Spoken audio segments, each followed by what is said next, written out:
Barak the Yahweh, Barak the Yahushua, Barak the Yahweh, Barak the Yahushua, Barak the Yahweh, Barak the Yahushua. First and foremost, I want to give all praises, glory, and honor to Yahweh, Bahashem, Yahushua, Bahashem, Rakakudash. Of honors to the apostles and the elders, a great millstone, a royal well. Peace and blessing, salutations to the hopeful elect of Israel. All right, this lesson, I'm going to make a couple lessons. I might make 3 of them. I'll go with the Spirit. But I'm going to start, with certain precepts in these lessons. And this lesson, I'm going to start with Revelation 7, 1-3. And then from there, I'm just going to go with the Spirit. Okay?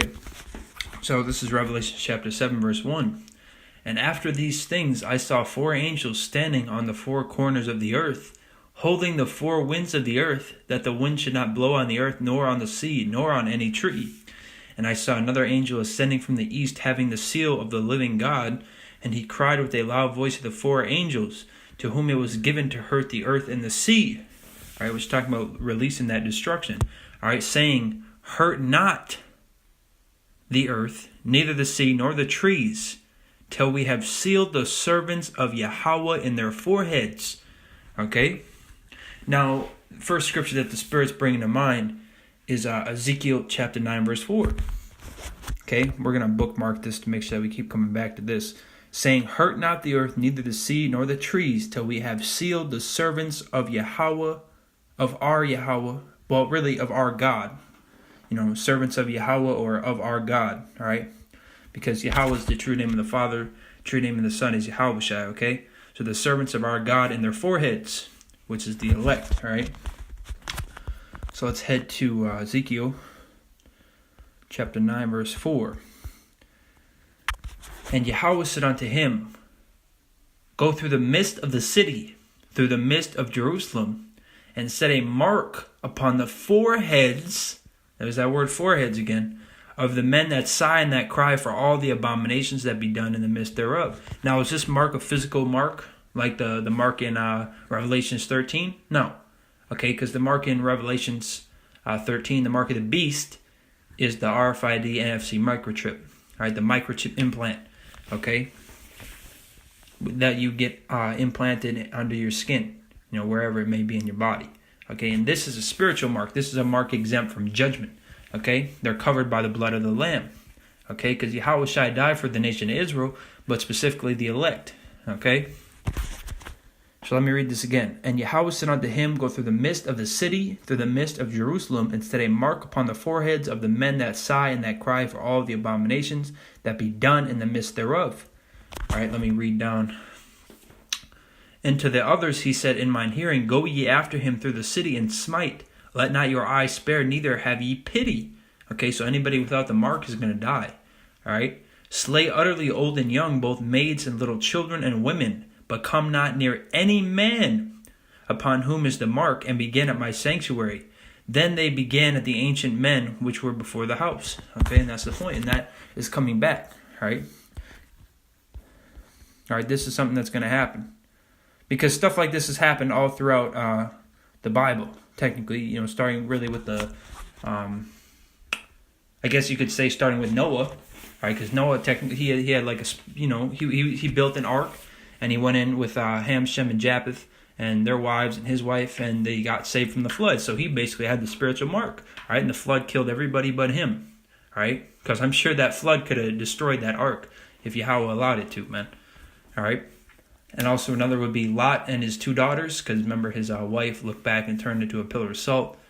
But Lot, he escaped from Sodom and Gomorrah. All right, he left, and then Sodom and Gomorrah was destroyed. One of the best examples, though, that you could use is the Pesach, right, the Passover, where back in Egypt in slavery, Yahweh had Moses tell the children of Israel to put lamb blood on their doorposts. All right, and that basically the angel of death would pass over their house, all right, because otherwise it would kill their firstborn. But if they had that mark on their door, which was a physical mark then that angel of death would pass them, all right, which it ended up killing Pharaoh's son, okay. In fact, we can actually go to 2 Peter 2, start at verse 5. and spared not the old world, but saved Noah, the eighth person, a preacher of righteousness, bringing in the flood upon the world of the ungodly. And turning the cities of Sodom and Gomorrah into ashes, condemned them with an overthrow, making them an ensample unto those that after should live ungodly. And delivered just Lot, vexed with the filthy conversation of the wicked. For that righteous man dwelling among them, and seeing and hearing, vexed his righteous soul from day to day with their unlawful deeds. The Lord knoweth how to deliver the godly out of temptations, and to reserve the unjust unto the day of judgment to be punished. Okay, now what did that say? For that righteous man dwelling among them, and seeing and hearing, vexed his righteous soul from day to day with their unlawful deeds. Didn't it just say that in Ezekiel 9? It said basically the exact same thing. And Yahweh said unto him, Go through the midst of the city, through the midst of Jerusalem, and set a mark upon the foreheads of the men that sigh and that cry for all the abominations that be done in the midst thereof. It's the same type of thing. The people that are vexed from the wickedness, okay, but just. All right. I guess I can go to. And the destruction that they're holding back is massive destruction. All right, it's going to be the worst time ever to come upon the planet. That's why the elect have to be especially sealed from it. All right, they have to be protected. They have to have a mark to distinguish them. All right, so that those calamities, whatever it may be, famine, pestilence, martial law, won't kill them, get them. All right, and some brothers, will be thrown in prison, and then some brothers even will face death. All right, for righteousness' sake. But it's not judgment. It's not. They're not getting killed because of judgment-wise, like the 2/3, like getting destroyed for wickedness. They are dying because they're going to be martyrs, right? Like the apostles, they were, doing the will of Yahweh Shemel Shai, teaching the lost sheep, and a lot of them, actually all of them except John, died from execution, all right, from being killed, all right? And that wasn't because they were wicked. It was because they were martyrs, all right? Because they died for the faith. This is Daniel chapter 12, verse 1. And then at that time shall Michael stand up, that the great prince would stand for the children of thy people. And there shall be a time of trouble, such as never was since there was a nation, even to that same time.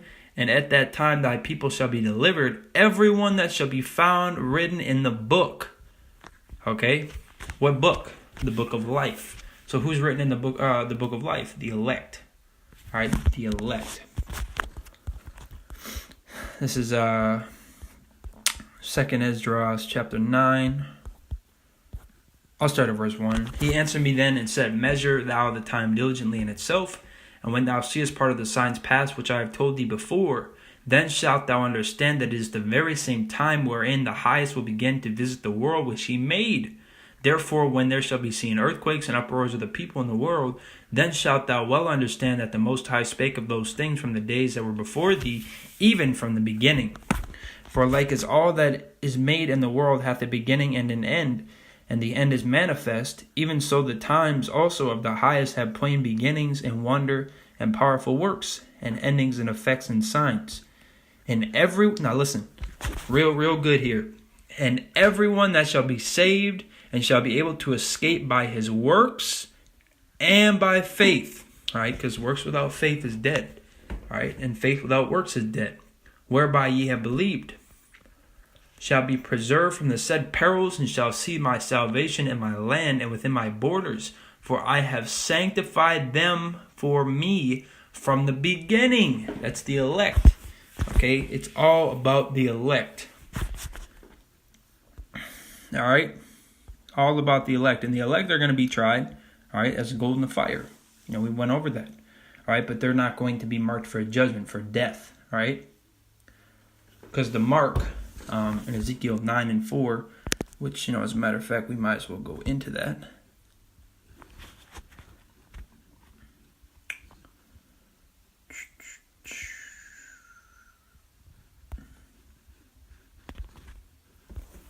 This is Ezekiel chapter 9, verse 4. Going to the word there for mark. It says mark as a sign of exemption from judgment. Okay, and that's what it is. That's a mark that's going to be put on the elect. Okay?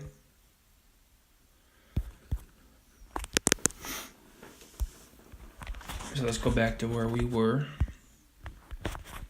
Saying, hurt not the earth, neither the sea nor the trees, till we have sealed the servants of Yahweh in their foreheads. Alright? So, well, I guess I could get some on the destruction. Ooh, okay. Let's paraphrase it. 1 Peter chapter 4, verse 17, for the time is come that judgment must begin at the house of Yahweh. And if it first began at us, what shall the end be of them that obey not the gospel of Yahweh? And if the righteous scarcely be saved, where shall the ungodly and the sinner appear? So the righteous are going to scarcely be saved. Basically, scarcely, being last second. Okay? Just barely. All right? And what are they going to be saved from? That nuclear destruction, that lake of fire. All right? It says death and hell is going to be cast into the lake of fire. All right? America is going to be destroyed by nuclear missiles, all right? And the elect that are in America are going to be scarcely delivered from that, okay? So, that's pretty much it. Through the Spirit, not much more really to get. I mean, I guess I'll go into a little bit. 2nd Ezra chapter 16. Verse, start 18. The beginning of sorrows and great mournings, the beginning of famine and great death, the beginning of wars and the power shall stand and fear, the beginning of evils. What shall I do when these evils shall come? Okay? And that's the destruction that those angels are holding back until the elect are sealed. And when they release it, it's going to be chaotic, right? It's going to be apocalyptic. All right, and that's another thing. That's a major reason, why a lot of these things are going to catch people off guard. All right, because the elect, nobody knows when they're sealed except Yahweh. All right, by Shem Yahushua. Well, probably just Yahweh, because Yahweh is the only one that knows when the day of judgment is. So he might be the only one that knows when the elect are completely sealed. Okay. Not exactly sure on that. I mean, if you know, then let me know. All right. But the point is, these people and us even, I mean, maybe through the Spirit here and then we may know that, the elect are almost sealed or, whatever. But,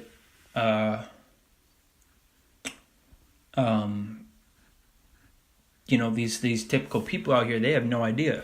Okay. So, they think, well, it won't happen in my lifetime, this and that. The elect could be sealed anytime, man. All right, the elect could be sealed, any day, really. All right, and then what would happen? Instant destruction. They'd release the wind, and destruction would start coming upon the planet. Major destruction. Okay. I'm gonna get one more chapter of stuff, and then I'm gonna close out with this. This is 2nd Ezra chapter 2. I'm going to get right to the point.